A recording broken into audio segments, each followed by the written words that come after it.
No, no estamos escuchando. Un minutito, doctor, nada Ah, más vamos sí, a parar la transmisión para las redes sociales. sí, muchas gracias. Sí.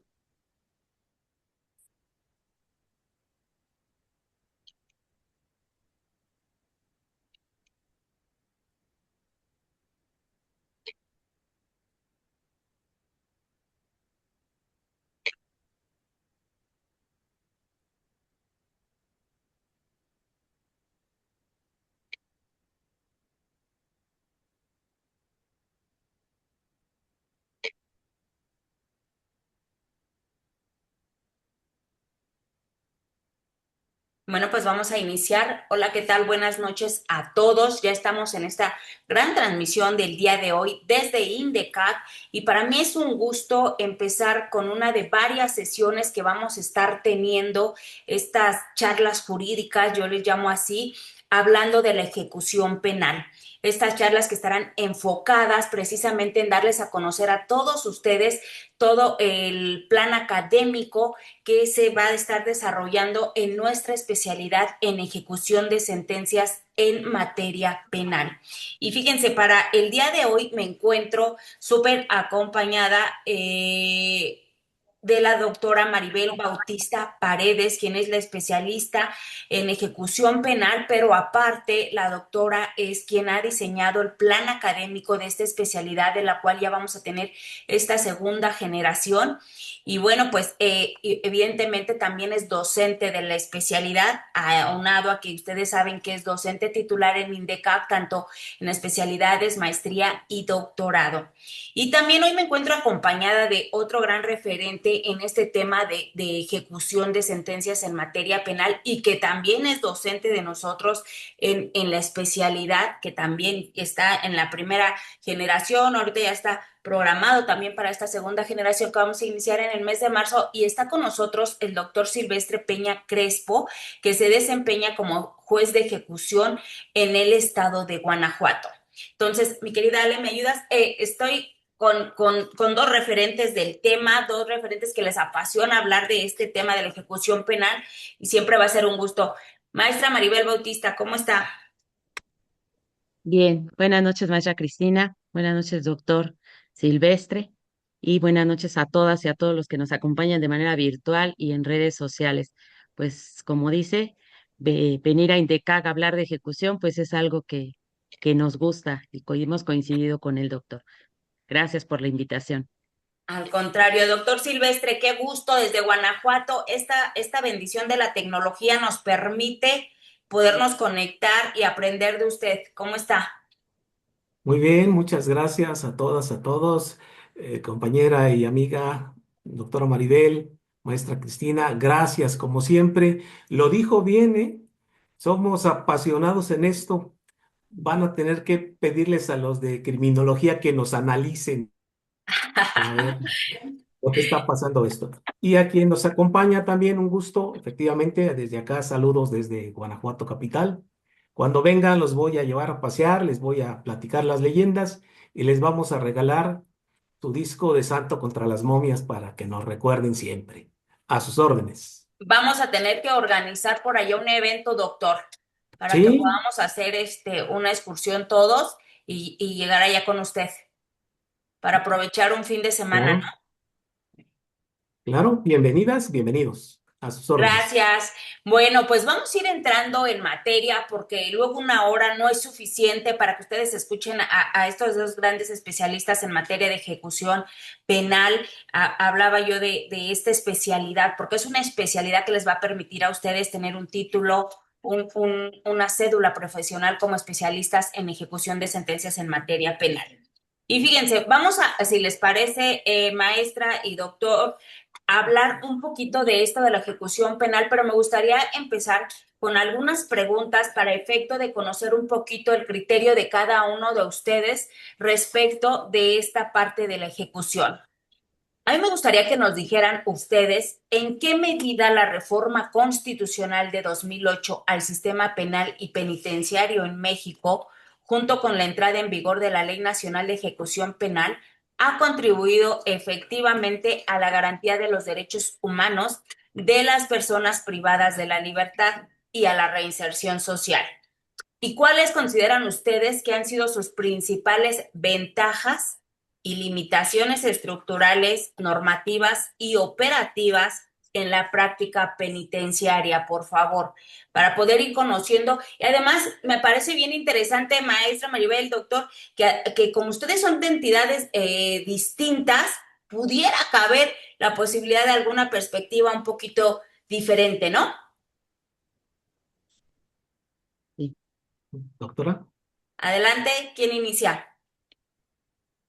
Le cedemos el uso de la voz al doctor. Ay, nunca, Nuestro este, invitado de nuestro invitado Guanajuato. especial. Adelante, Muy doctor. bien.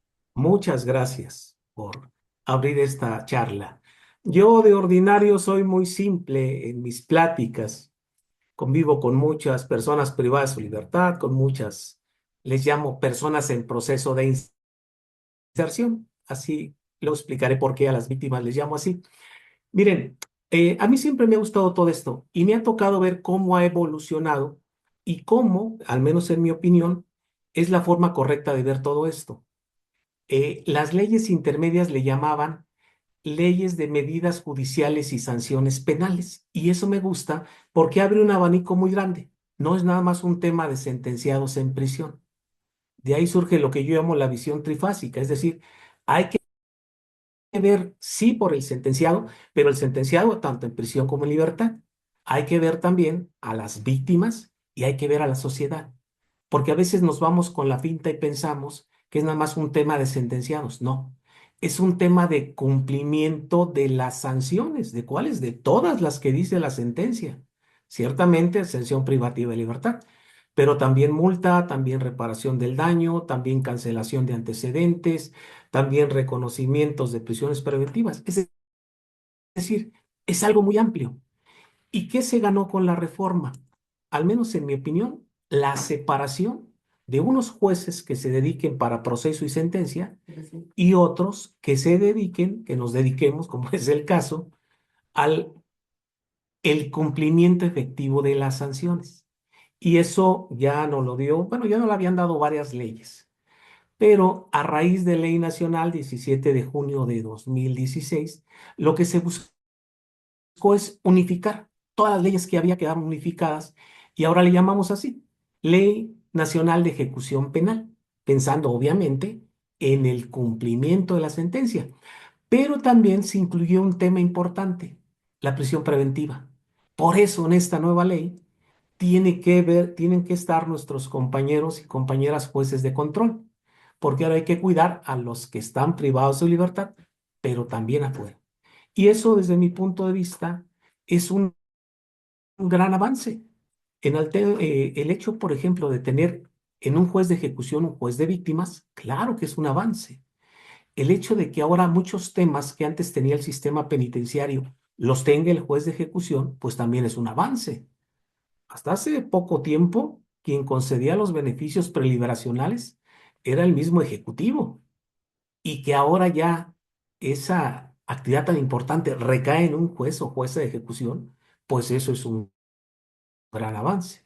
Ahora, esto va a ser obviamente cuestión de irlo desmenuzando poco a poco a lo largo de la maestría o de los cursos que se tengan, porque es hablar mucho, pero es ir apenas sembrando semillitas para irlas desarrollando a lo largo de los cursos. Y ahí vamos a tener que llegar a unas conclusiones muy importantes.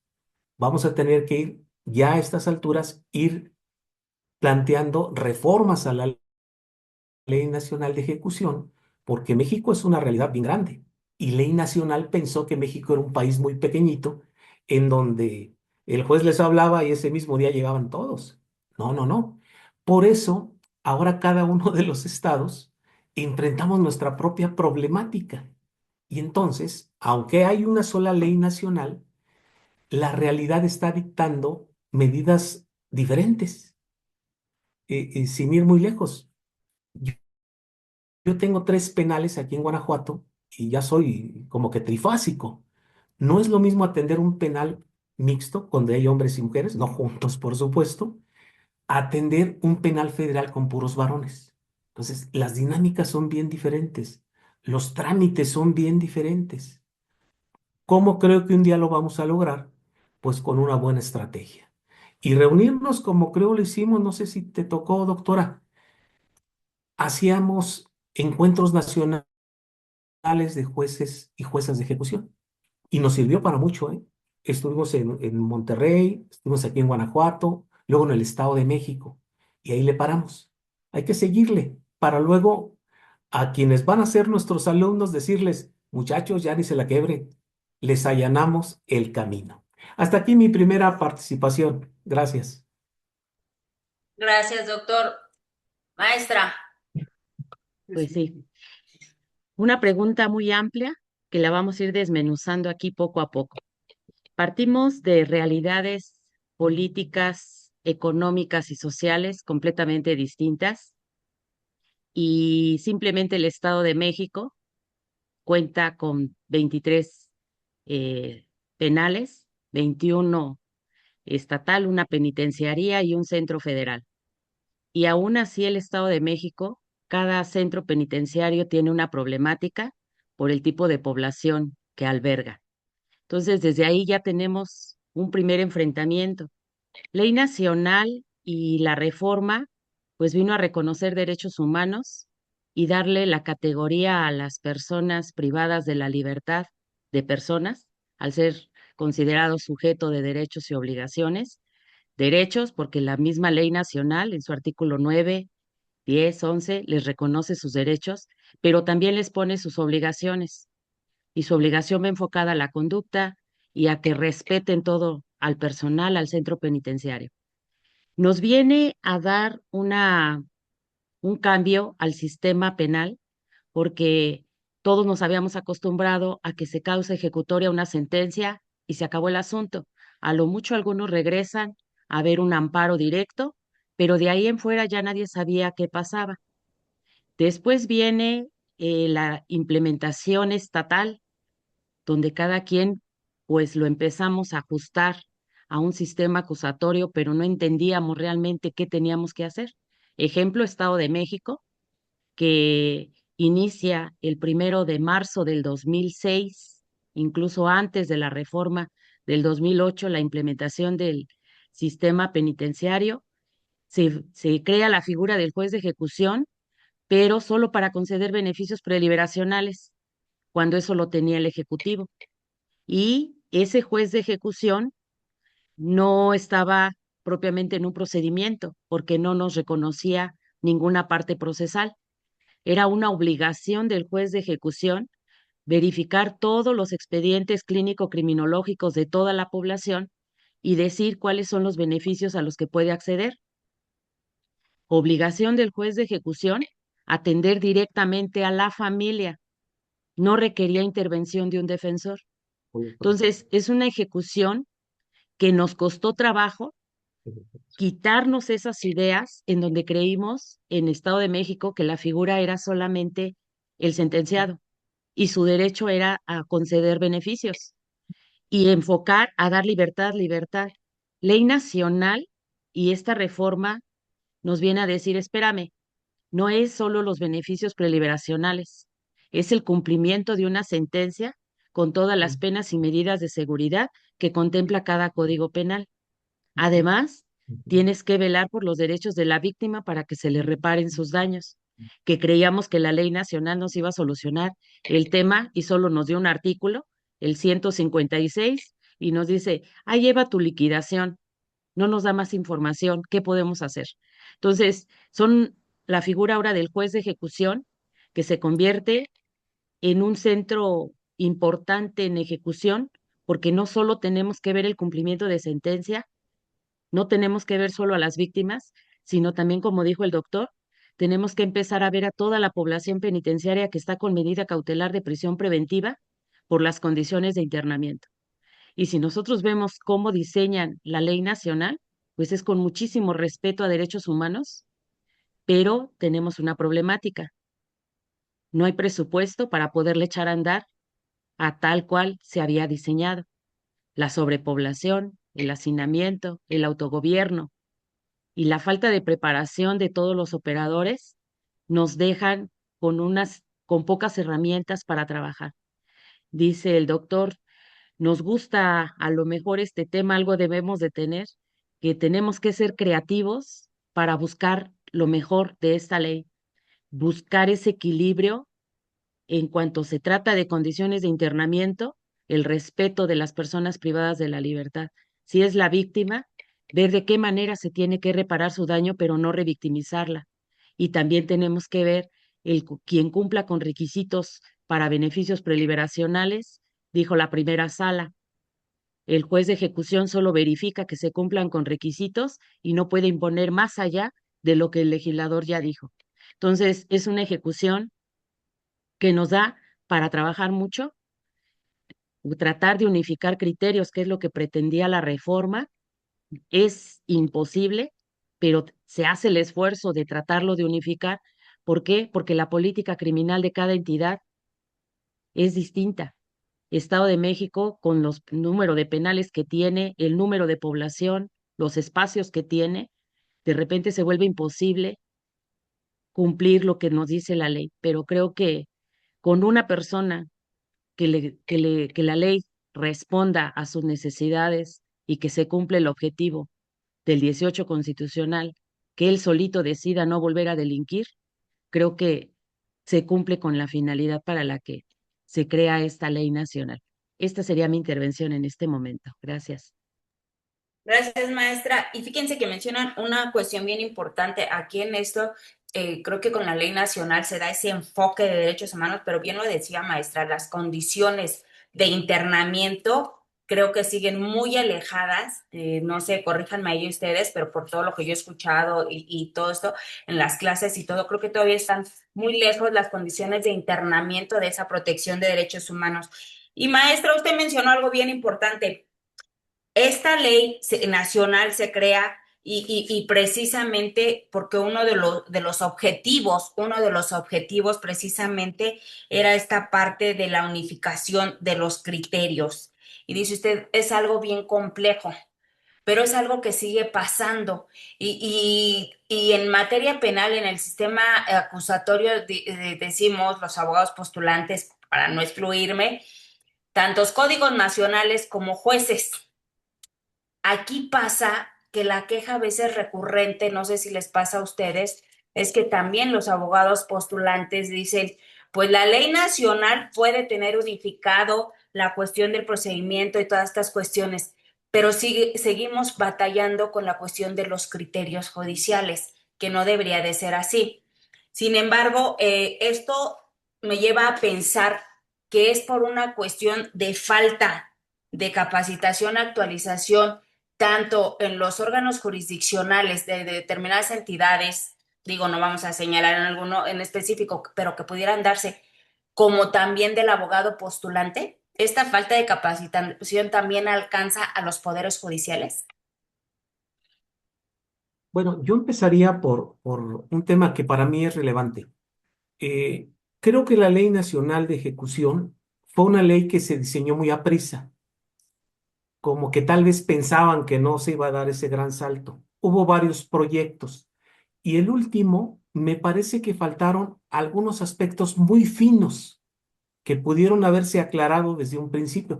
Por ejemplo, el tema de la competencia, que en un párrafo no muy bien redactado, desde mi punto de vista confuso, empezó a generar problemas. Y apenas vamos en el artículo 24, los que conocemos la ley. Entonces, ¿eso qué fue lo que generó? Muchos conflictos competenciales que se tuvieron que ir a los colegiados y que luego tuvieron que esperar que pasara el tiempo suficiente para que subieran hasta la corte. Entonces, creo que una ley más clara, ya después de todos estos años que llevamos, creo que ya hay aportaciones muy importantes. Y sobre criterios ya muy específicos, entonces sí empezar a diseñar las capacitaciones para todos los operadores, ¿eh? Porque a veces uno piensa que todos los jueces nacimos ya capacitados. No, hay algunos que van llegando por carrera judicial o por lo que sea. Entonces, con una ley puntualizada sería mucho más fácil la capacitación. Y luego, algo de lo que vamos a tener que enfrentar es la realidad de presupuestos de cada uno de los estados. Les platico un poquito lo que sucede en Guanajuato. Aquí, las juezas y los jueces sí exclusivamente nos dedicamos a la ejecución penal. No hacemos otra cosa más que eso. Y en algunos lugares están regresando a la idea de que el mismo juez que dicta la sentencia la ejecuta. Ahí hay un problema incluso de visión, porque el juez de control es un juez que tiene prisa para determinados temas. Y la juez o jueza de ejecución es toda la paciencia, ¿eh? Imaginen una pena de 50 años. Pues entonces, claro que tienes que desarrollar otras habilidades. Y te lleva a una idea bien diferente, ¿eh? Y luego, ya con esa idea, hay que ver cómo vamos a educar a los muchachos desde las facultades y luego en las maestrías. ¿Por qué? Porque lo estamos dejando hasta el final, como si fuera una cadenita. No, quien domina la ejecución penal le resultaría muy fácil el procedimiento de conocimiento. ¿Por qué? Pues porque es como si hiciéramos una película en tres partes, ¿no? Conoce ya cómo va a acabar la historia y eso le daría una dimensión bien diferente. Ya no estaría nada más pensando en llevo el proceso a ver si es inocente.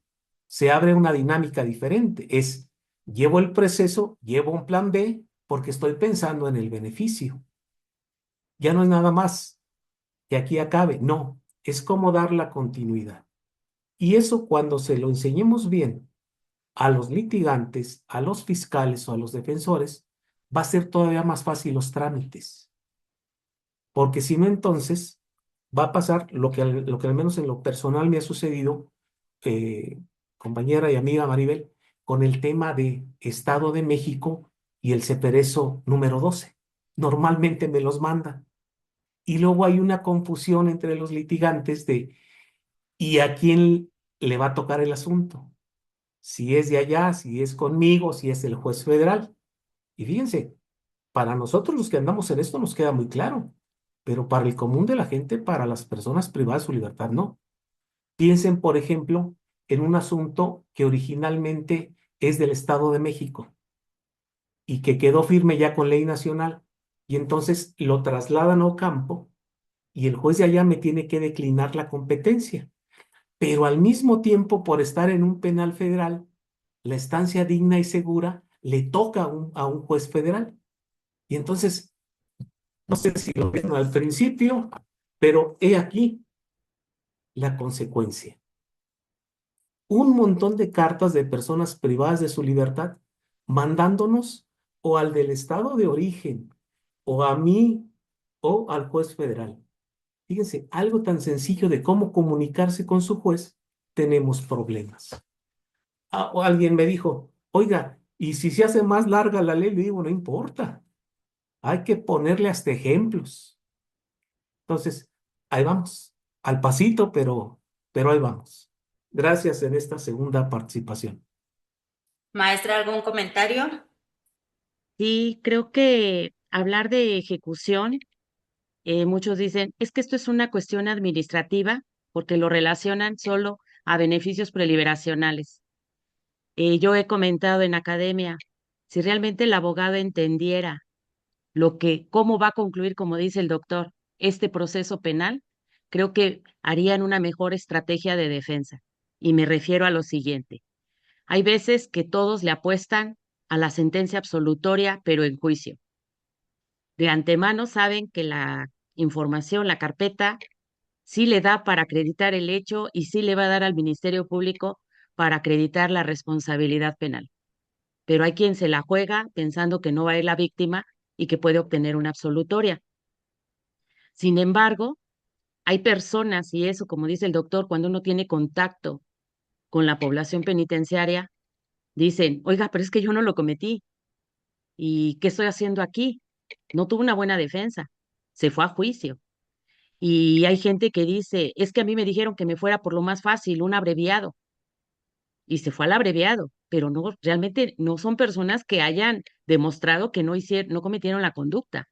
Entonces, no traían una buena defensa, pero ya tienen su sentencia condenatoria, que si se hubiese hecho un estudio previo y hay quien sí dijo directamente, sí, sí lo hice, ayúdeme defensor, en sus manos está que me ayude a salir. ¿Cuál es la estrategia que yo debo de conocer? ¿Cuáles son los sustitutivos penales, la suspensión condicional que contempla cada código penal? Para ver si me alcanza, para irme a ese abreviado y ver si le puedo obtener un sustitutivo penal. Si no me va a alcanzar, pero de todos modos él está consciente de que sí lo cometió y que es primo delincuente, pues yo como para qué me voy a un juicio cuando puedo obtener una reducción en una pena, en un abreviado, y a lo mejor voy a obtener un beneficio preliberacional en su momento, y entonces la mitad de la pena me da la libertad condicional, condicionada. Entonces, todo esto es estrategia, que yo debo de saber hacia dónde me voy a mover. Si yo ya sé que tiene otra sentencia de condena y que al final él dice, yo no lo hice, pues juégatela y te vas a juicio y demuestras que no lo hizo. Pero cuando ya sabes que sí lo hizo, pues busca otra forma de salida. Pero esas son las estrategias que debe conocer el defensor. Se desconoce y piensan que todo es el beneficio preliberacional. No, debes de conocerlo desde que te están entregando ese asunto, desde que te lo depositan en tus manos. Tienes que hacer tu mapeo para que tú puedas entender a dónde vas a empezar.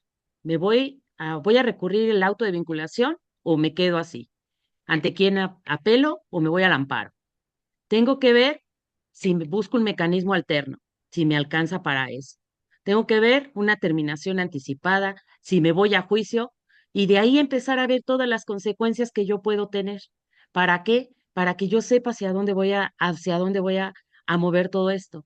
Pero cuando se desconoce, empezamos a tener esa problemática porque solo pensamos que, bueno, pues ya le dictaron sentencia y que se quede y ya no sabemos qué vamos a hacer. No, ejecución apenas inicia.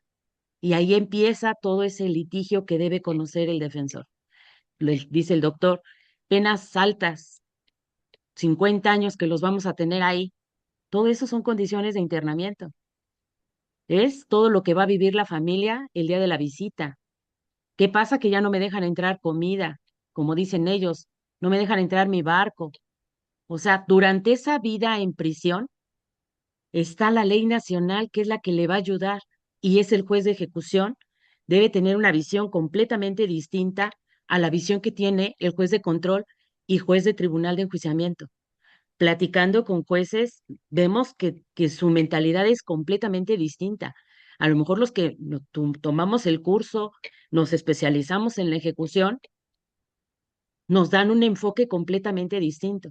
Y ahorita con derechos humanos, pues creo que es otro tema donde creo que la ejecución ahí es donde realmente están los derechos humanos, porque es lo que tenemos que proteger. Dice el doctor, estos encuentros nos ayudaron, claro, el último del 2019 antes de pandemia fue en el Estado de México. Vinieron muchos jueces de ejecución, compartimos mesas y desde decir cómo tramitar el debido proceso, qué pasa con temas de traslados, quién es competente, qué hacemos. Entonces, estamos viviendo la misma problemática y entre especialistas estuvimos buscando soluciones. ¿Para qué? Para mejorar el cumplimiento de esa ley nacional. Entonces, creo que sí es importante y a lo mejor que se retomaran esos encuentros de jueces de ejecución, porque nuestra realidad ahorita, con los conflictos de competencia que resolvió la entonces Corte, la integración anterior, pues nos dejó en lugar de darnos soluciones claras, pues creo que nos complicó más porque el abogado desconoce si se trata de cuestión procesal o se trata de cuestión sustantiva, ante quién tiene la competencia. Y creo que hay resoluciones ya que nos dio la Corte y si yo no las conozco, lo que pierdo es tiempo para poder hacer valer mis recursos. Entonces, todo eso es lo que se vería en la especialidad, ya de manera muy detallada, muy puntual, con ejercicios y todo lo que se ha enfocado, pues para mejorar todos estos temas de academia. Esa sería mi intervención en este momento. Gracias. Permíteme completar mi idea, ya que abriste algo que es bien interesante. Quien domine la ejecución penal va a dominar el proceso. Les pongo un ejemplo muy claro de cómo me ha tocado ver que se pierden asuntos por desconocer la ejecución penal. Voy con el ejemplo. Se estaba procesando a una persona por homicidio y por robo también. Como se desconocía la etapa de ejecución, o, entonces descuidaron el tema del robo y dijeron, no tiene mayor relevancia. Total que dicten la sentencia, eso ni me preocupa. Por el monto de lo robado, la pena no va a exceder de tanto. Y le apostaron en la estrategia al homicidio. Pero ¿saben ahí qué pasó si es que alguien litiga? Que en automático generaron dos sentencias. Y con dos sentencias, el beneficio está negado. ¿Cuál era una buena estrategia? Pues sencillo, si puedes, acumúlalas y generas una sola sentencia. Ya luego, pues estaban medio arrepentidos, pero ya no se pudo hacer nada. Por eso es bien importante conocer la etapa de ejecución, porque les permite rediseñar toda una estrategia. Veo un comentario que va un poquito relacionado a Ocampo. Me dicen, hay muchas peticiones, sí, pero es un tema de competencia. Le corresponden a los jueces federales, porque aquí en Guanajuato convivimos jueces del fuero común, en mi caso yo por ser, Ocampo está en mi distrito de ejecución, y los jueces federales. ¿Qué hay que hacer? Pues igual ponernos de acuerdo para no estar triangulando con tantas cartas. Les tocan a ellos. Y sí, sí es cierto, hay muchas. Me doy cuenta porque me los mandan a mí y luego yo se lo mando a los jueces federales. Pero hay una salida en la ley, se llaman resoluciones generales. Atendiendo un caso puedes atender muchos.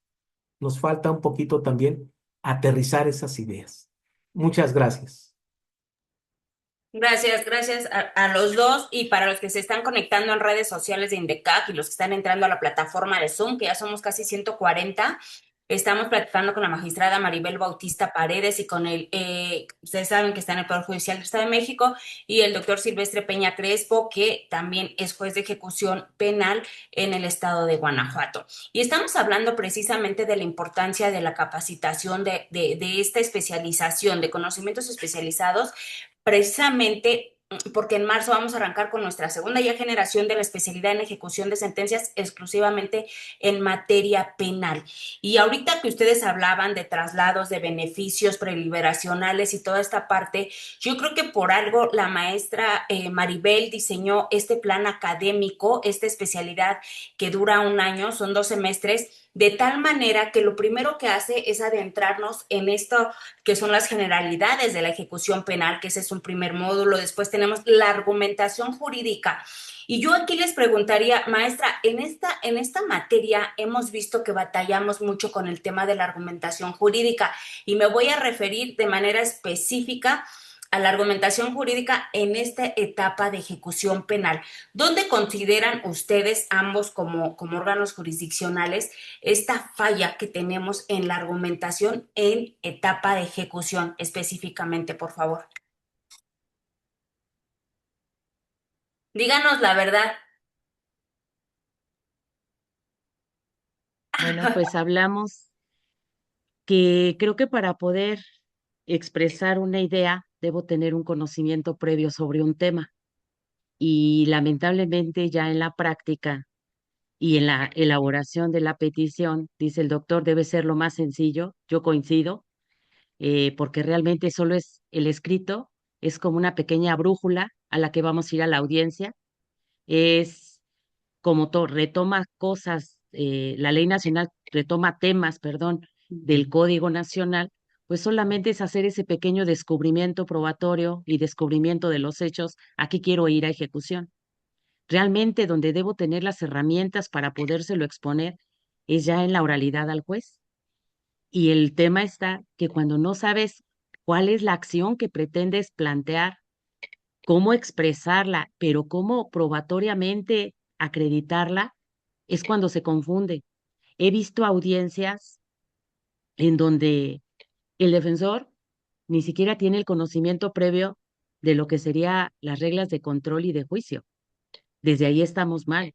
Solo llegó a ejecución sin conocer la materia penal, sin saber cuando te dicen tienes uso de la voz por ser el peticionario. No tiene idea de qué viene, piensa que es volver a leer todo el escrito. No, esto es oral.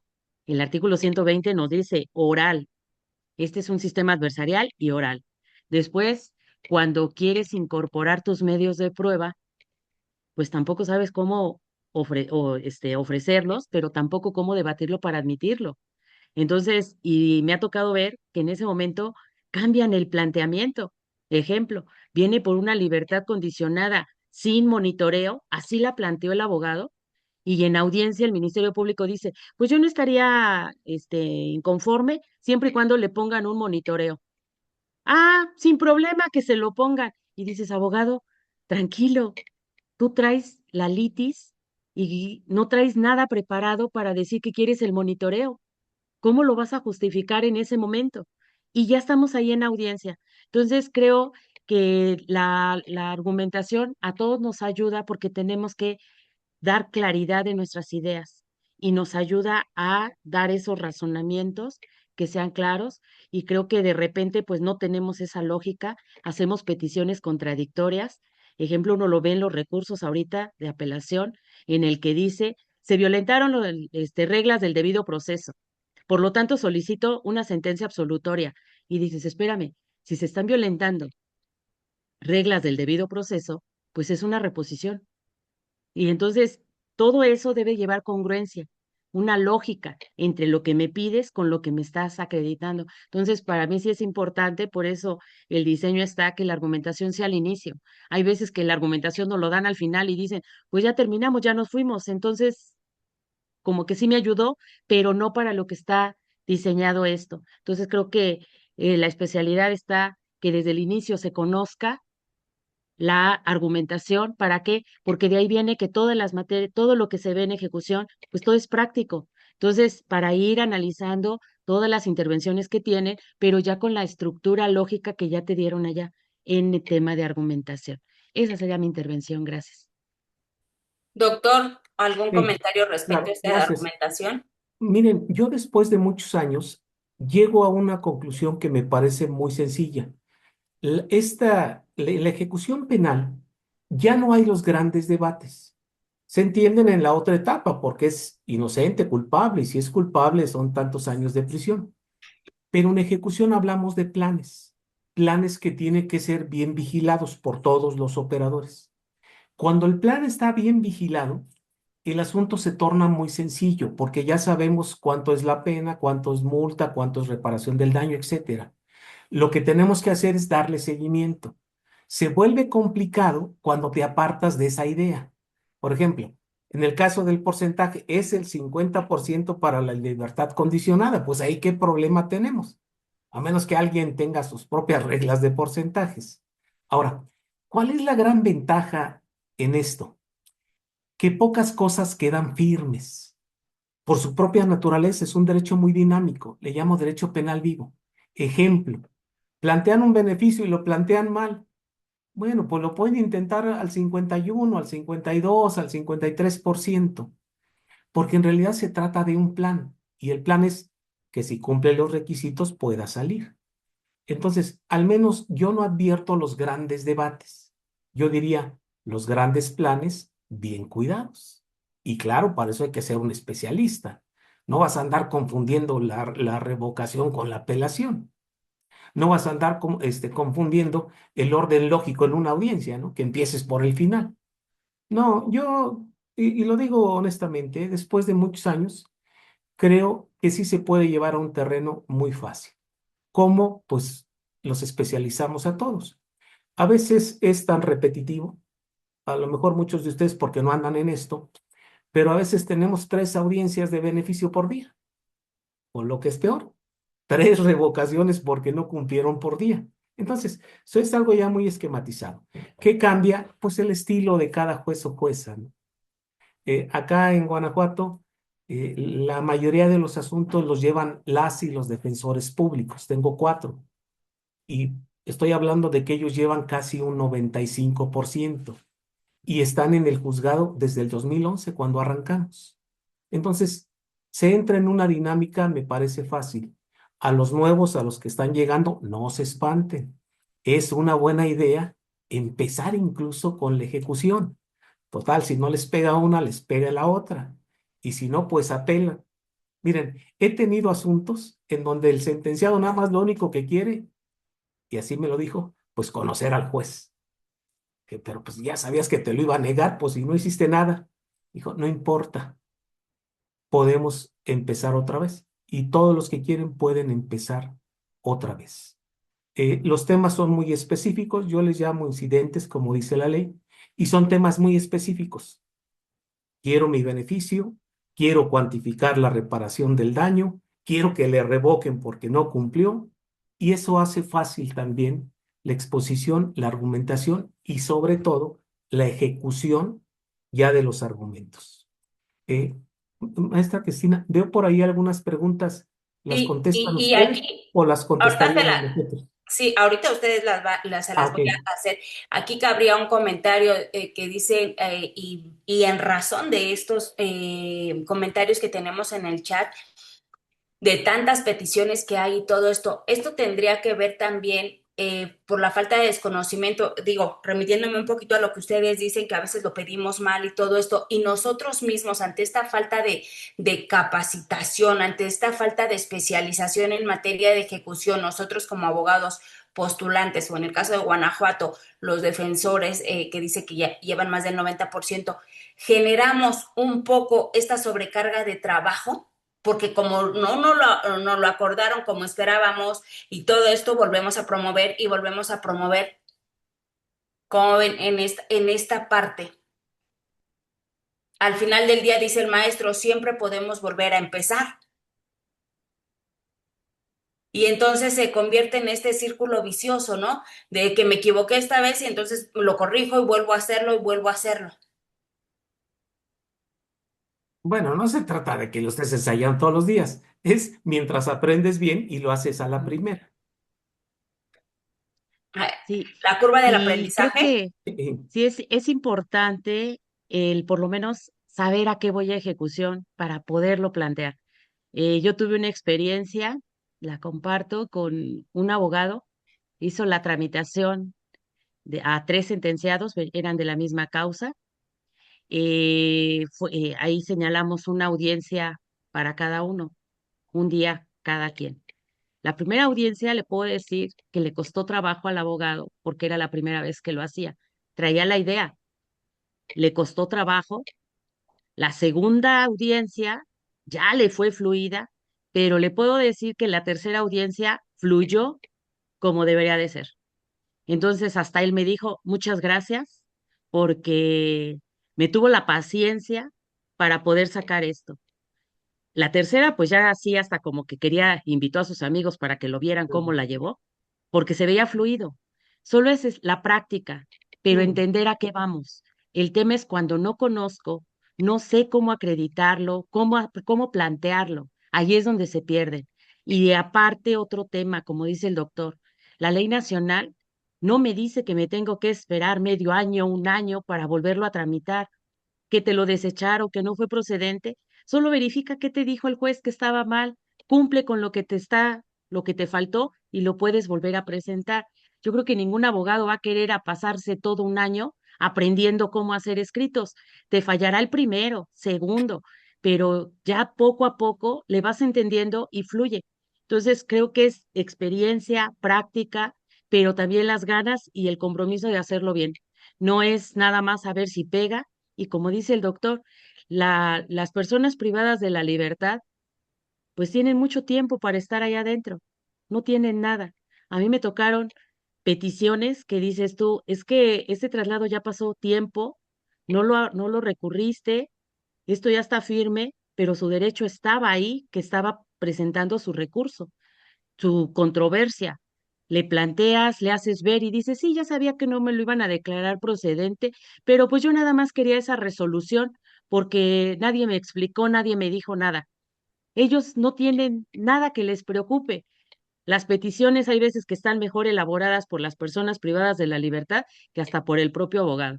Las intervenciones en audiencia son mejor defendidas por la persona privada de la libertad, conocen su asunto perfecto, le hacen las cuentas, todo lo hacen bien y el abogado así como casi casi le dice, no me ayudes, abogado, porque ya iba bien yo. Entonces, esa experiencia y pues ellos allá que no tienen nada que hacer, pues de repente se vuelven los especialistas en ejecución. Entonces, no sé si a los abogados les ha tocado que hasta en juicio ellos ya traen una buena estrategia. Dicen, durante el tiempo que he estado aquí, he aprendido y he llevado mi asunto. Pues allá en ejecución, pues nos vamos a encontrar con especialistas en ejecución. Sí, Y sí gracias. pasa, y sí pasa. Voy a ir leyendo un poquito de estos comentarios que tenemos en el chat. Dice Pablo Jesús, dice, en Yucatán tenemos solo un juez de ejecución penal federal, imagínense. Y un comentario relativo a lo que ustedes decían. SC dice, considero que a nivel nacional hacen falta jueces de ejecución. Las peticiones de las personas privadas de la libertad son infinitas y el personal no es suficiente. Dice, es que aquí hay un comentario, dice, en Coatzacoalcos, Veracruz, por delito federal, los mandan hasta Nayarit y contesta Moto G, dice, me adelanto y te menciono que lo llevan a cabo en auxilio por las cargas de trabajo. Entiendo, es una desventaja para uno como abogado postulante y gastos que se generan para el sentenciado. Esos cambios, ¿no? Esos traslados. Eh, Osvaldo dice que es estudiante y la verdad ve que no ha aprendido nada en la escuela y ya está por graduarse. Ese miedo lo vivimos todos. No sé si a ustedes les pasó, a mí sí, ¿no? Dicen, yo soy abogada, viví violencia vicaria, ningún defensor me supo defender bien por desconocimiento. Yo sola terminé defendiéndome como pude. Licenciado Francisco Castañeda dice, ¿qué piensan de las autoridades de supervisión y en relación a los beneficios preliberacionales? ¿Creen que su trabajo es importante y que mejorarían en relación a dicho ápice? Es el licenciado Francisco Castañeda, encargado del área de supervisión de beneficios preliberacionales de Hidalgo.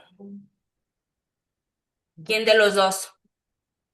Bueno, yo le adelanto un poquito a lo de los traslados porque soy el titular de la cátedra.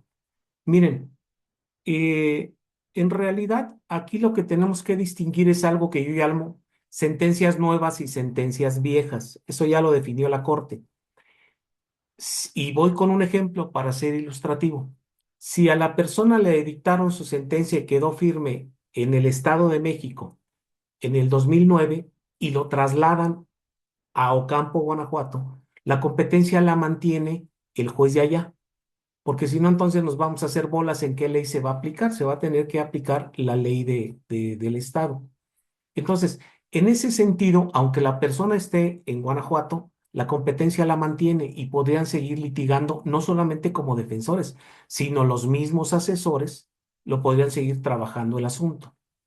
Si la sentencia es nueva, es decir, del 17 de junio del 2016 para acá, y los trasladan a otro estado, los trasladan porque hay convenio con la federación. Es una forma que tuvo la federación de empezar a auxiliar a los estados.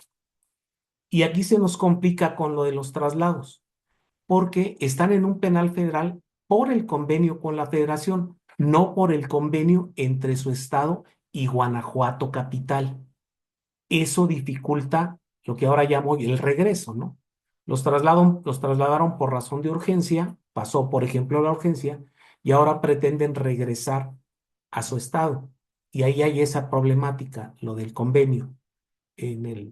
Cuando me toque la oportunidad de participar con quien se interese, vamos a analizar todos esos asuntos a detalle. Eso nos ha permitido a las y los jueces empezar a organizar los temas y hacerlo desde un principio con las personas privadas de su libertad. Por ahí veo algo que se repite mucho en cuanto a la saturación. La saturación se nos está presentando porque se les ocurre o porque no se les ha explicado bien qué se hace en esta etapa. Tengo sentenciados que me están pidiendo que se revise su asunto, que yo como juez revise otra vez el asunto para bajarle la pena para declararlo inocente.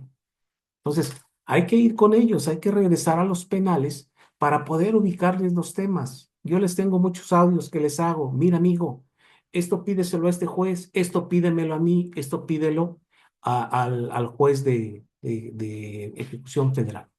Ahora, han estado rediseñando nuestros amigos jueces federales su forma de trabajar.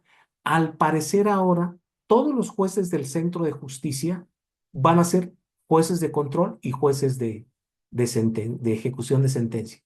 Si, por ejemplo, en el Centro de Justicia hay 10 jueces de control, al mismo tiempo serán jueces de ejecución, con la problemática que ya dije, ¿no? De las visiones que se tienen diferentes. ¿Por qué? Porque también se están saturando los penales federales. Ese es algo que hay que considerar. Cuando en un penal federal la pena es alta, o es secuestro, o es delincuencia organizada, o es trata de personas, no van a tener posibilidad de beneficio. ¿Qué les va a quedar? La estancia digna y segura. Entonces van a tener que empezar a rediseñar su forma de trabajo. Eh, el micrófono para ti, doctora Maribel. Y creo que la carga de trabajo, yo creo que la tenemos de acuerdo a cada entidad. En el Estado de México se avanzó cuando se unifica la figura de juez de ejecución, porque cuando iniciamos, empezábamos, éramos jueces de ejecución tradicional y empieza el acusatorio y había juez de ejecución para el sistema acusatorio. En ese momento teníamos como obligación los jueces de ejecución acudir a llevar a cabo entrevista con las personas privadas de la libertad, pero complica porque yo iba de tradicional y se acercaban los del acusatorio, oiga, pero mi asunto, oiga, pero esto, oiga, no, espérese a que venga el juez de ejecución del acusatorio, a mí no me toca, yo solo atiendo a ellos. Entonces, de ahí el Estado de México, el 3 de noviembre del 2020 con motivo de que los mismos jueces de ejecución estuvimos viendo esta problemática, es que se unifica al juez de ejecución y ahora, sin importar el sistema, se crea el juez de ejecución que tiene competencia en un penal, en ese centro penitenciario. Y entonces creo que facilitó mucho aquí el Estado de México porque no importa si eres del tradicional o del acusatorio, ese mismo juez te va a resolver. Ya por la carga de trabajo habrá juzgados de ejecución que hay dos, tres jueces de ejecución, pero ya es una distribución interna. Entonces eso ya facilitó. ¿Qué es lo que en sí es problemático?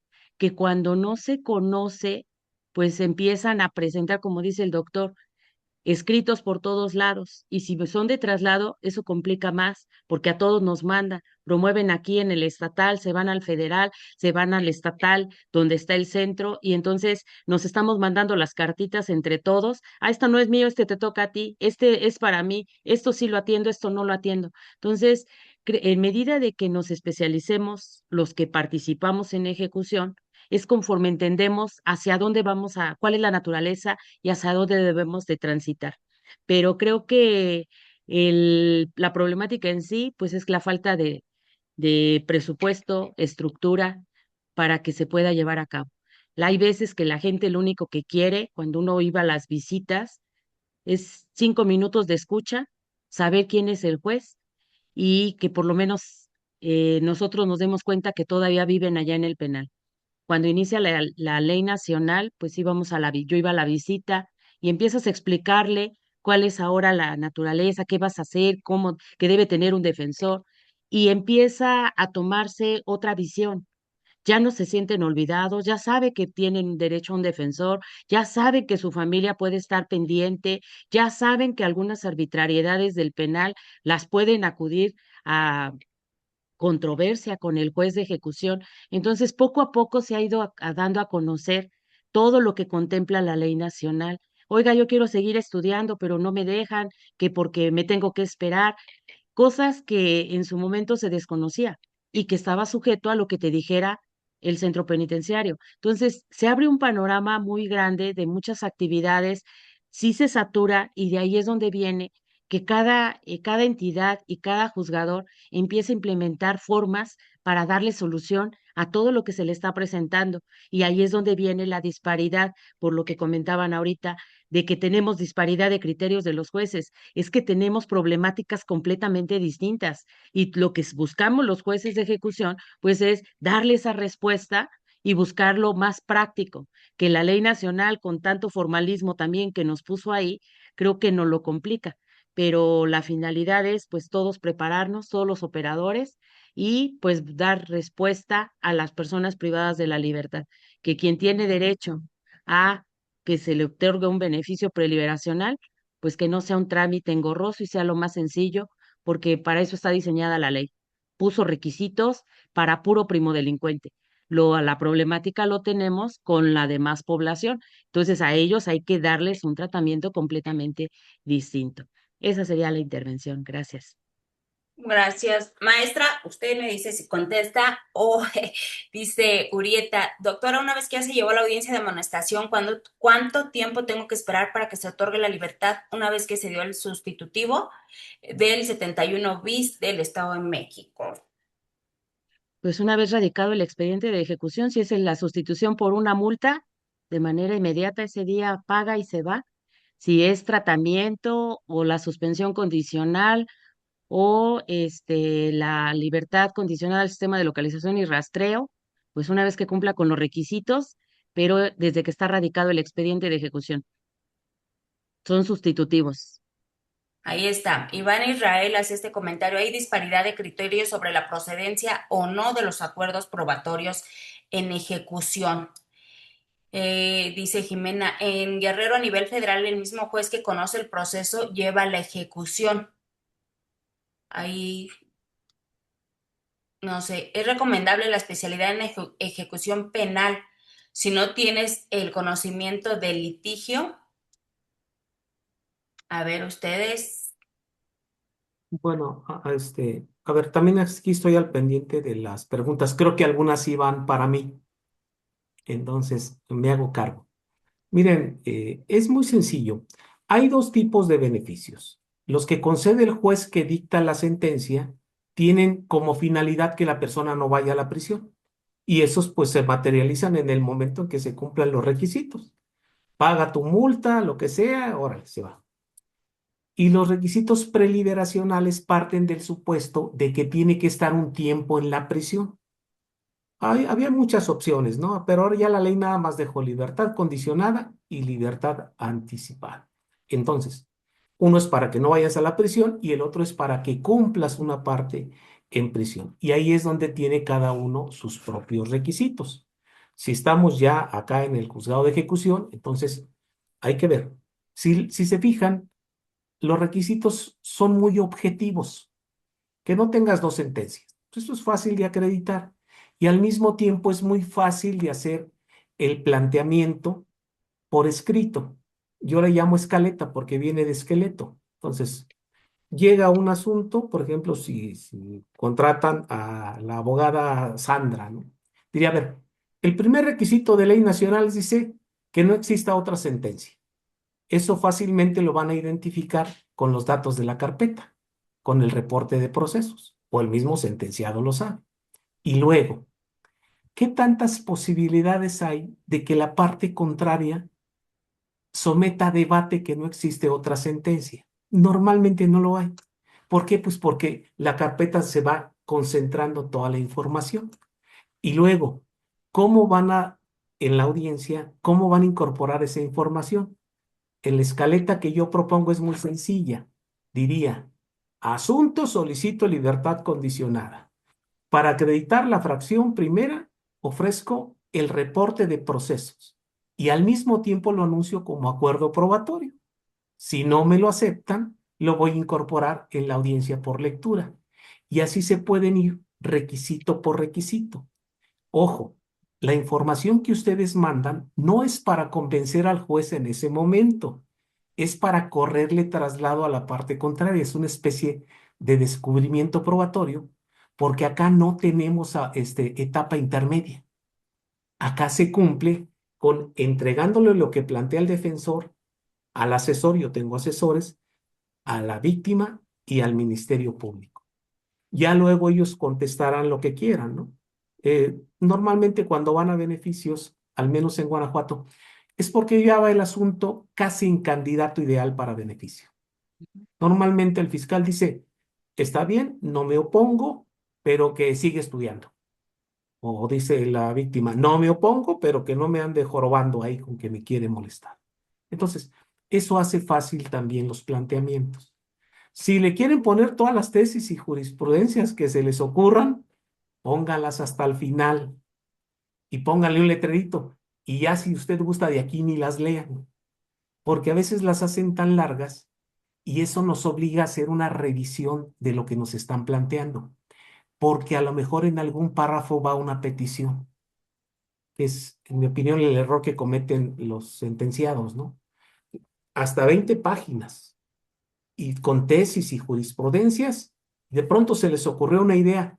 Como no tienen opción de copiar y pegar, pues ahí se quedó una petición. Por eso, primero lo importante y luego el acompañamiento. Y de esa manera pueden llevar muy fácil el asunto. En esta etapa, la primera parte es por escrito y luego nos vamos a la audiencia. Son muy sencillas, son muy bonitas, son muy emotivas, porque en realidad lo que hacemos es diseñarle un plan en libertad y un plan de protección para la persona. No sé, ¿alguien me hacía otra pregunta también, aparte de los acuerdos? De que si pueden poner un ejemplo de cómo se debe hacer correctamente el planteamiento para el beneficio de libertad, ya sea condicionada o anticipada. Ah, bueno, ya lo expliqué con un ejemplo, ¿no? Para acreditar la fracción primera, si quieren, para redondear el ejemplo, para acreditar la fracción tal que es el porcentaje, ofrezco el mismo auto donde el juez hizo el cómputo y lo planteo como acuerdo probatorio. Si no me lo aceptan, lo incorporaré por lectura. Gracias, doctor.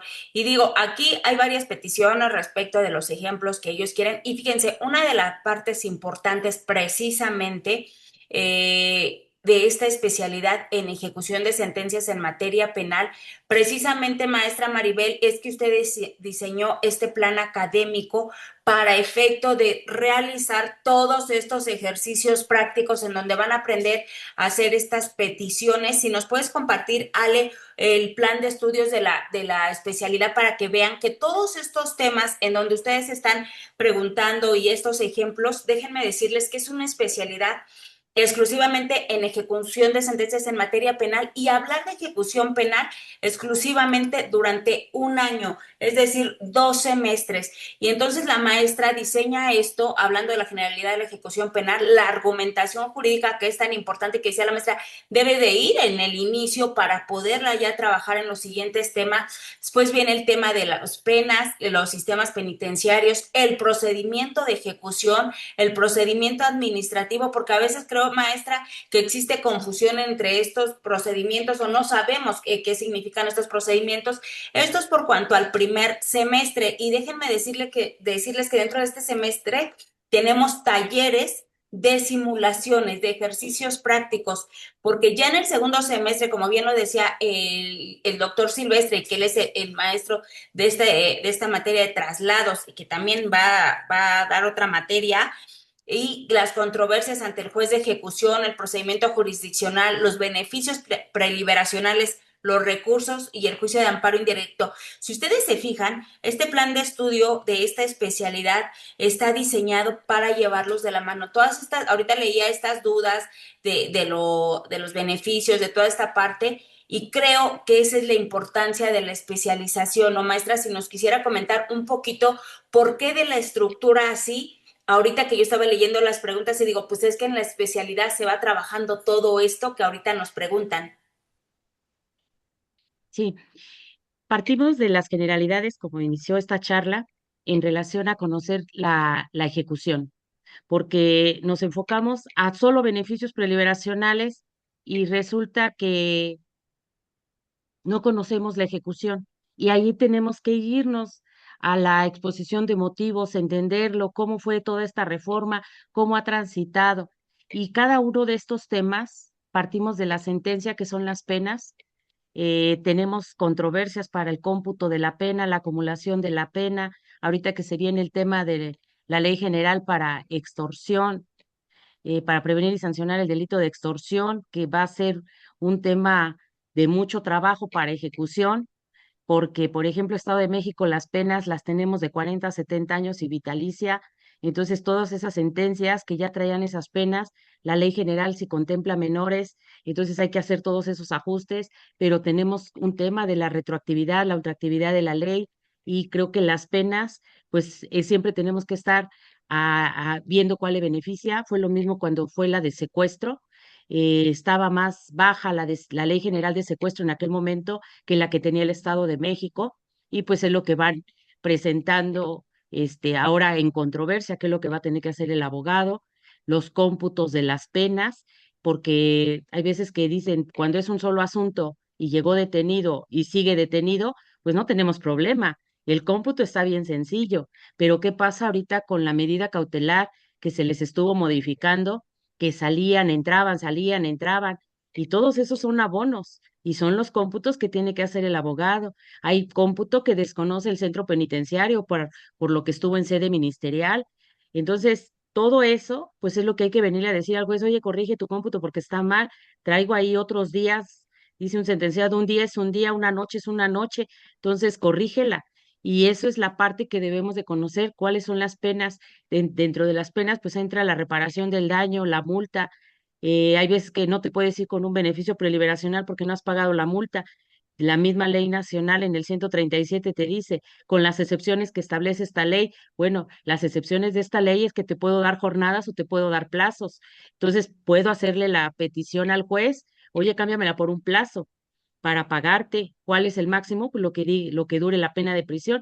Entonces, conocer todo eso del cumplimiento de las penas, porque al final, si fue lo que le voy a solicitar el beneficio preliberacional, tengo que haber cubierto lo que sería el cómputo de la pena, la temporalidad que me pide, y también necesito pagar la multa, la reparación del daño.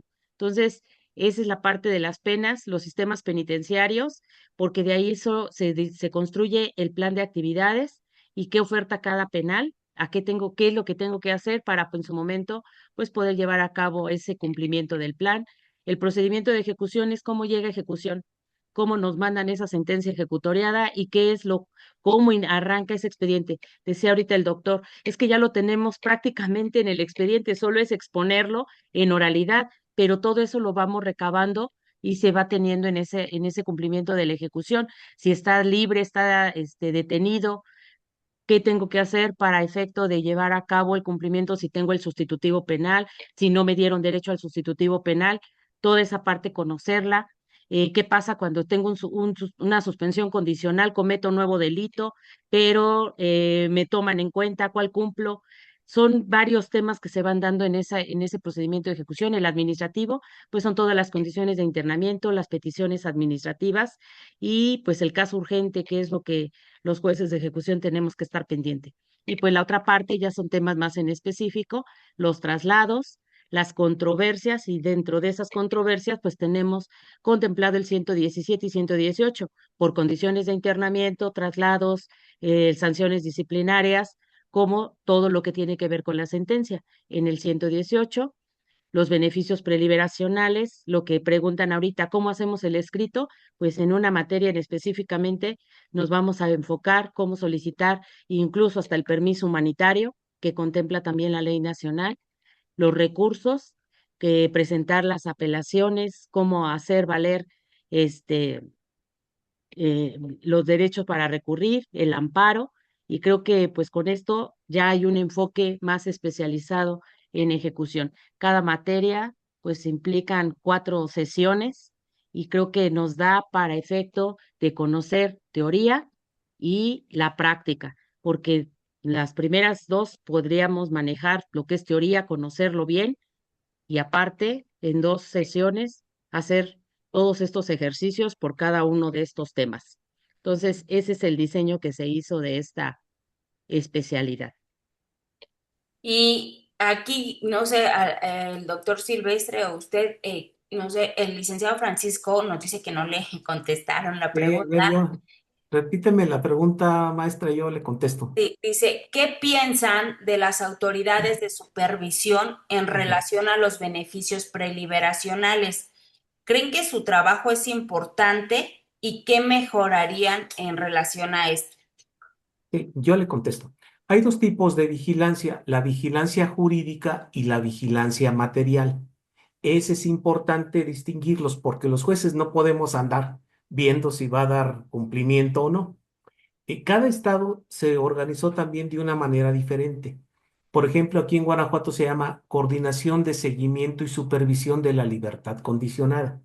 Y esta coordinación tiene que estar muy al pendiente, no solo del cumplimiento, sino de estarle informando al Ministerio Público. ¿Por qué al Ministerio Público?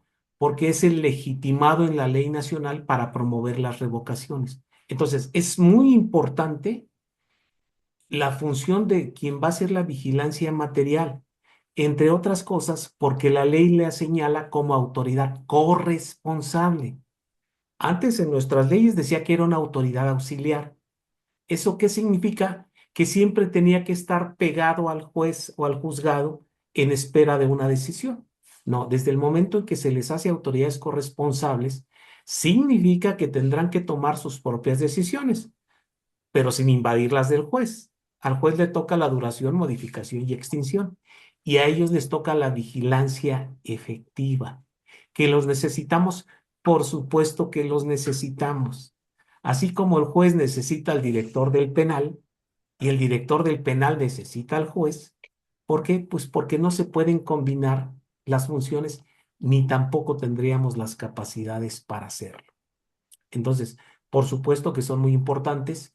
Yo siempre recomiendo que se acerquen con las y los jueces para estar entonces en la misma sintonía. Porque si no, una vigilancia se va a ir para un lado y otra se va a ir para otro lado. Hay experiencias muy interesantes. Vean el sistema Cosmos de Querétaro.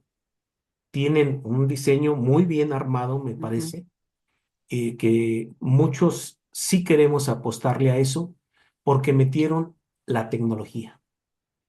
Ahora que de pronto los puedas monitorear dando jornadas de trabajo en favor de la comunidad, eso para mí es excelente, ¿eh? En este derecho penal vivo hay que echar mano de todo lo que se puede. Y un poquito a tu programa, doctora, a mí me parece muy completo, ¿eh? Hasta estoy pensando en inscribirme. Y te digo por qué.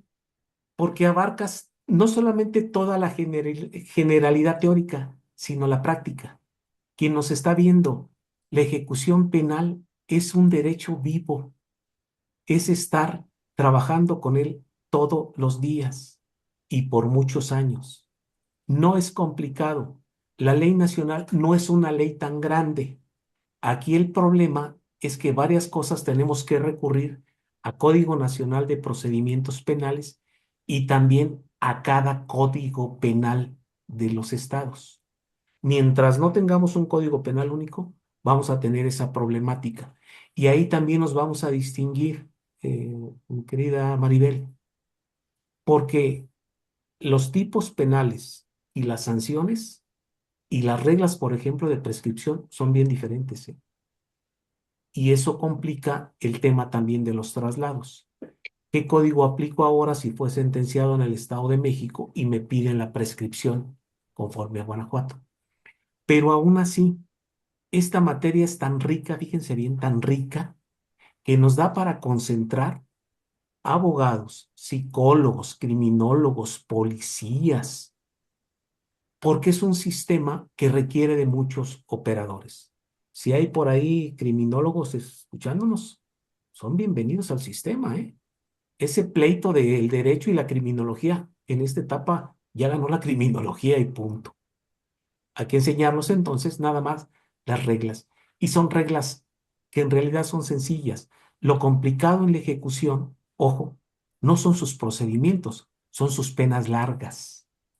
Sí, sí tiene derecho a beneficio dentro de 40 años.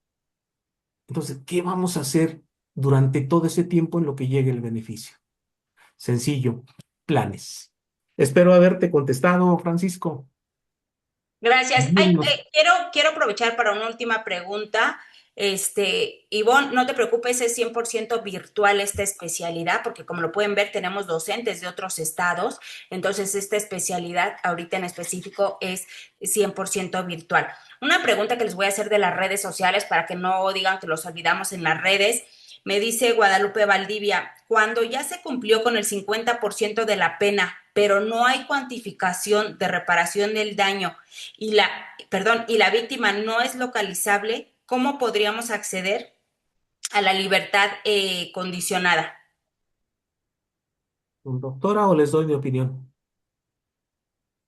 Adelante, doctor. Bueno, Aprovechemos ahorita que está aquí acompañándonos. bueno, gracias. Miren, esa sí es una postura personal. En mi ley, el beneficio permitía, se llamaba preliberación, y permitía la prescripción de la reparación del daño, pero se iban al 66%. Ley nacional no contempla, expresamente no contempla la prescripción. Yo pienso que no la contempla para poder lograr un equilibrio, es decir, te bajo el porcentaje del 66 al 50 a cambio de que le pague su reparación del daño. Por lo que dije al principio, los jueces de ejecución somos jueces de víctimas y hay que entregarles su dinero. ¿Qué opciones da la ley nacional? Lo dice, pagada, garantizada o negociada. Pagada, garantizada o negociada. Y ahí tenemos lo que me parece maravilloso, la justicia restaurativa. ¿Sí? Ahora, ¿qué pasa cuando no está cuantificada la reparación del daño? ¿Qué hacemos nosotros? Le requerimos a la persona en proceso de inserción. Decirle, mira, pues ya se vino hasta acá, no lo quisieron o no pudieron hacerlo en la otra etapa. Acá tiene sus reglas. Puedes cuantificarlo. Si no lo cuantifica, ya hay hasta jurisprudencia. Dice, bueno, pues si no lo cuantifica, no lo vas a tener en prisión por algo que no puede cumplir porque tú mismo no le puedes decir cuánto. Sin embargo, se convierte en una obligación procesal. ¿Eso qué quiere decir? Que cuando se cuantifique le cobras. ¿Qué pasa cuando sí está cuantificada, si así sabemos que son 20,000 pesos, y no encuentro a la persona en proceso de inserción para entregársela? De entrada le hacemos la lucha, ¿eh? Es su dinero. Si no lo encontramos, pues entonces va al fondo de víctimas. Y aprovecho y aclaro, ¿por qué le llamo persona en proceso de inserción? Una vez escuché una conferencia en materia laboral y dijo el ponente, es que vamos identificando a los chicos, las chicas, las capacitamos, les conseguimos una beca y luego un buen trabajo. Dije, eso me encanta, porque creo que eso hay que hacer con las víctimas, identificarlas, apoyarlas y llevarlas a todo un proceso. Aunque no lo crean, a veces uno termina con el proceso del sentenciado, pero de la persona en proceso de inserción no. Y yo no le llamo víctimas porque el concepto víctima es agresivo. Imaginen la violada, la mamá de la violada, el salón de la violada, la calle de la violada. Eso bastante tiene con que le haya pasado eso. Y si le digo persona en proceso de inserción, para mí es acompañarla. Entonces, eso es al menos lo que yo hago en Guanajuato. Digo, no, páguele. Y motivo a que se les pague la reparación del daño. En el juzgado hemos logrado recuperar como 25 millones de pesos. ¿Cómo? Trabajándolos en un plan. Sí hay un plan para el sentenciado, pero también hay un plan para las personas en proceso de inserción. Espero haber contestado. Gracias. Y yo sé que hay muchas preguntas que se quedan ahí, tanto en redes como aquí en el chat de Sub. Sin embargo, esta es una charla jurídica para ahondar un poquito, darles a conocer a ustedes un poquito de lo que es nuestra especialidad en ejecución de sentencias en materia penal.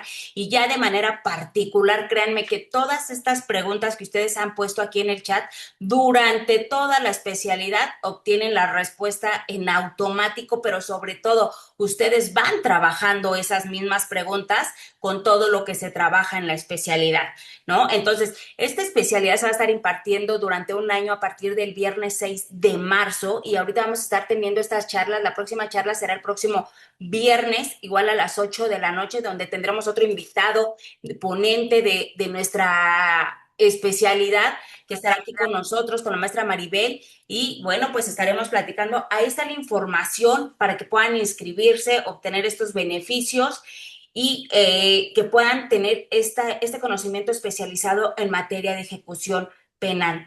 Y bueno, pues también les quiero comentar para los que estaban preguntando respecto de cuestiones prácticas, Ale, vamos a tener también un taller muy interesante que va a estar desarrollando, fíjense, un taller de simulación de audiencias en ejecución penal, que vamos a estar trabajando con la maestra Maribel Bautista Paredes respecto de los beneficios preliberacionales, audiencia de libertad condicionada y audiencia de libertad anticipada.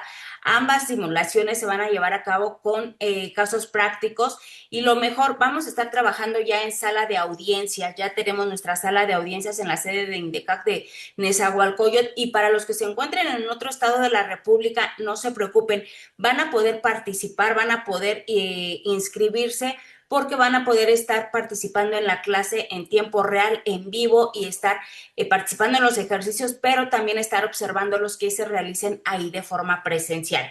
Para todos los que quieran aprender cómo desarrollar estas audiencias, pues bueno, aquí está la oportunidad y créanme que ahí se van a desahogar muchas de sus dudas. Entonces, mi querida maestra, precisamente vamos a empezar con estas simulaciones para toda esta práctica, ¿no? Que nos hace un poquito de falta por las dudas que ahorita estábamos leyendo y la vamos a tener a usted en los días 21 y 28 de febrero. Van a ser 8 horas de trabajo intenso con la doctora Maribel. Ya va a tener que venir también el maestro Silvestre a la sala de audiencias a trabajar con todos nosotros para poder seguir aprendiendo de ejecución. Pues Bueno, sí, gracias. vamos Sí, a empezar un poquito la práctica con estos talleres. Así inició la ejecución con la maestra Cristina, con puros cursos y talleres. Entonces, pues vamos a arrancar este taller que pues prácticamente es para los de la primera generación, enfocados para ellos, y pues se hace extensivo para quien quiera participar también. Así es. Entonces, aprovechen estos talleres para que puedan tener ese conocimiento. Y bueno, pues no quiero dejar de comentarles también que ya estamos próximos a arrancar con las actividades en materia penal en la sede de satélite de INDECAD. Está en 699, licenciado Elías. Y fíjense, vamos a tener en la sede de satélite, hemos estado teniendo puras actividades en materia civil y familiar. Bueno, pues este próximo 14 de febrero, aprovechen la mañana, en la tarde van a estar libres para irse a celebrar con alguien.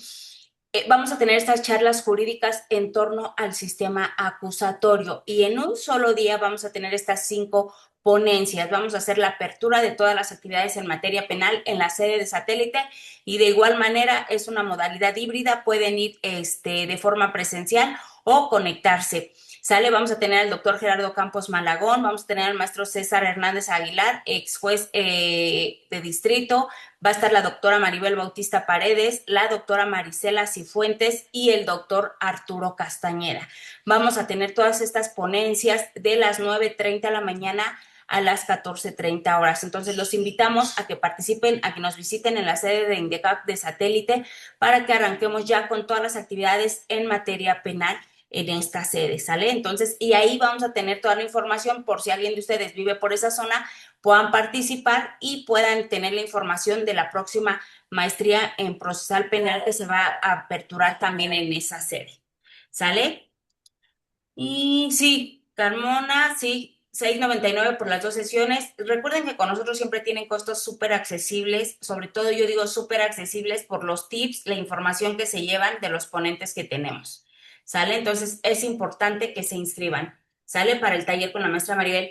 Y bueno, pues, doctor Silvestre, muchísimas gracias, de verdad, le agradecemos mucho que haya aperturado con nosotras estas sesiones de charlas de ejecución penal y platicábamos la maestra Maribel y yo, pues es que es un referente, el doctor Silvestre es docente titular de la especialidad, le encanta hablar de ejecución y teníamos que invitarlo a esta apertura de las charlas. Siempre muchísimas gracias por esta disponibilidad que tiene para con nosotros. no, al contrario, muchas gracias. Por ahí difúndeles a nuestros invitados mi último cuento publicado acá en el Poder Judicial, porque también Ahorita le mismo hago se así. los voy a pedir que se los suban al chat para que lo manden. Y esperamos que pronto pueda venir acá a la Ciudad de México y pudiéramos organizar algo a efecto de, imagínese, maestra Maribel, pues un taller entre los dos, ¿no? Estaría súper bien, ¿no? Entonces, pues por acá, Ale, ya lo subí al chat de administración, a ver si los puedes poner aquí en el chat de Zoom, lo del cuento del maestro. Pues mi querida maestra Maribel, muchísimas gracias. Nos vemos la próxima semana con otro de sus docentes que tendremos de invitado. Sí, pues gracias, maestra Cristina, gracias, doctor Silvestre, y a todos los que se conectaron y nos estuvieron escuchando en este ratito.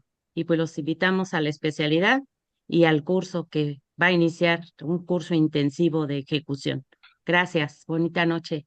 Y ahí van a aprender a hacer sus escritos porque la maestra Maribel los pone a hacer los escritos. Y luego ella funge de jueza y ustedes van a tener la oportunidad de esta simulación de audiencias. Es el mejor método de aprendizaje, aprender haciendo, ¿no? Entonces los invitamos. Muchísimas gracias y gracias a todos que descansen.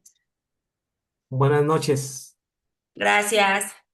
Ya les compartieron aquí el libro del maestro que me compartió. Aquí está en el chat de Zoom. ¿Sale? Muchas gracias. Un último compromiso. También les voy a mandar un cuento jurídico que es muy ilustrativo de lo que es toda esta etapa. Acompañan ahí a uno de mis personajes y lo interesante es que por tema voy agrupando los artículos que se relacionan. Por ejemplo, cuando hablo del plan de actividades, pongo abajo todos los artículos de ley nacional de plan de actividades para que sea muy rápido y muy accesible la información. Gracias y saludos desde Guanajuato, capital. Les vamos a mandar toda la información al chat de WhatsApp de la especialidad para que se puedan inscribir y ahí les estemos compartiendo el material que nos vayan compartiendo los maestros, ¿sale? Muchísimas gracias a todas. Buenas noches. Ahí está el chat, la liga de WhatsApp para que se integren, ¿sale? Gracias, maestra. Gracias, doctor. Descansen. Gracias, Ale.